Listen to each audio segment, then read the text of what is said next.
Okay, next up, we have Todd Black, integrating science and real data into a community-based conservation effort, managing mule deer migration route, Mountain City, Utah.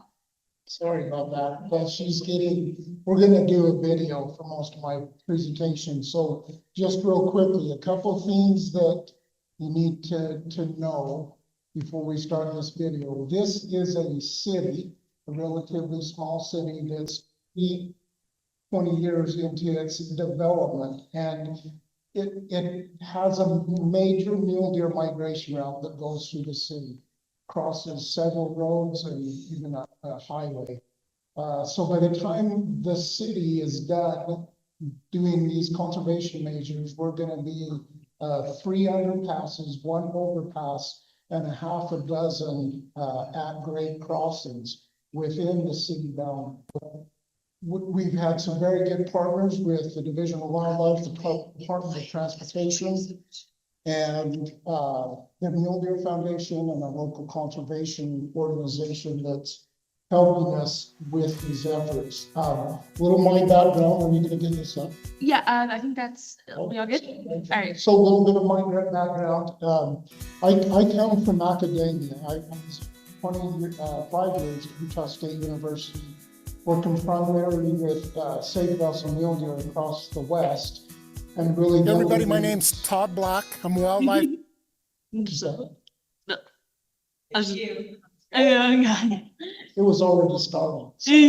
So if you ask me a question, make sure you're slow and loud. This room is terrible.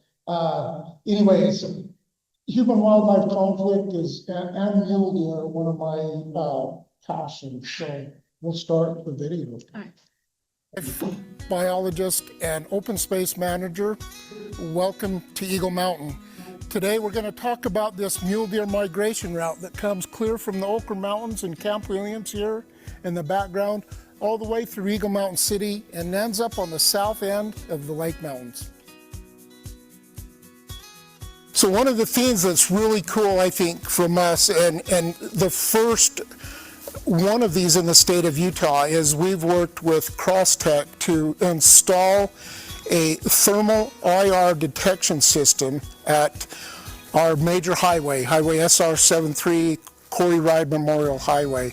And at this crossing, we've funneled these deer down so that they only have a 70-foot opening where they have to cross. And this has been very successful. It's significantly reduced deer vehicle collisions. We've had a legislative action to change speed in this area, and the deer are crossing without many deer vehicle collisions. To date, this has been up for 5 crossing events, and during those 5 crossing events, we've only lost 4 deer.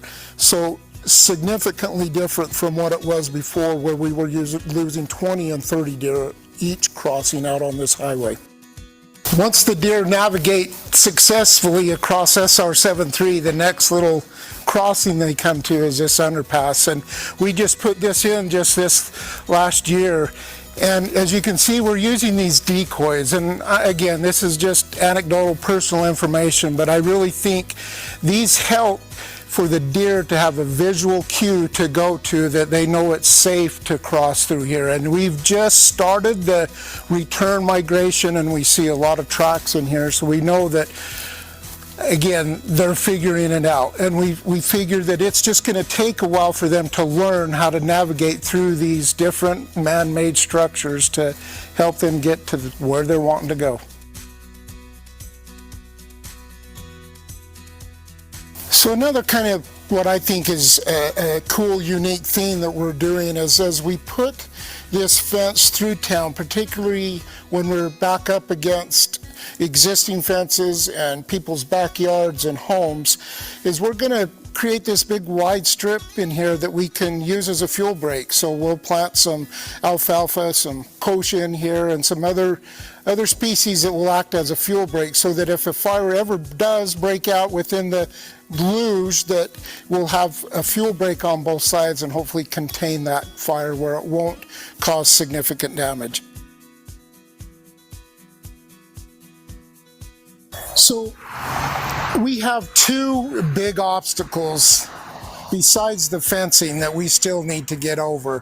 One of those is right here at Overland Pass. This is one of the high spots in the city, and this is right in the mule deer where they're migrating. This is the migration path. So we've got a fence on both sides of this. Again, we have a lot of good habitat here from a sagebrush standpoint, a lot of cover that these deer feel comfortable moving through.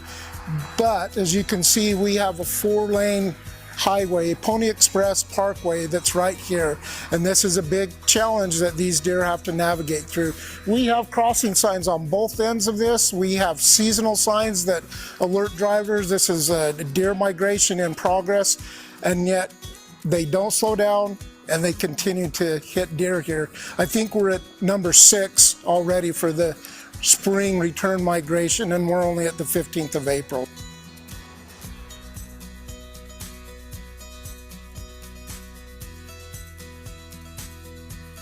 So here we are down by the city's water tank, and we're about 2/3 of the way through this migration route. All of this someday will be homes behind us here and back over on this side. But somewhere up on that hill will be the deer fence. So it will keep the deer up on the hills and out of the city and continuing migrating through. So there you go. This is the mule deer migration route that will be coming through this city, and hopefully over the next 5 to 10 years will be done. We still have 20+ miles of fence to go, a major overpass and a major underpass, but someday, soon, these deer are going to be able to get through the city without a lot of human-wildlife conflict, and hopefully no more deer vehicle collisions.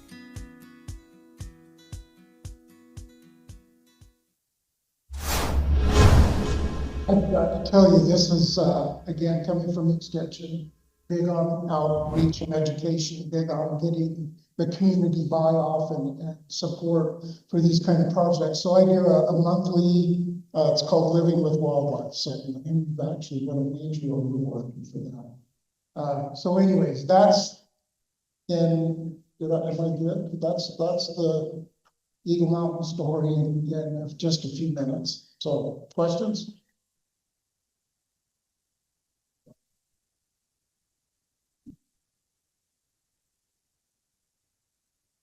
Come on, I wasn't that clear. Decoys, like without their decoys. Oh. On the feet. So interestingly enough, we got on the Fox News National for that because we put those deer decoys out because I'm like, how are they gonna figure that they need to cross the highway and the guardrails and get over to the other side? So I put those out the first year, and it was a home run. Those deer walked right up to those other deer and checked them out. And so again, just a visual cue for them to see something on the other side of the road. It's like, oh, it's okay to go there.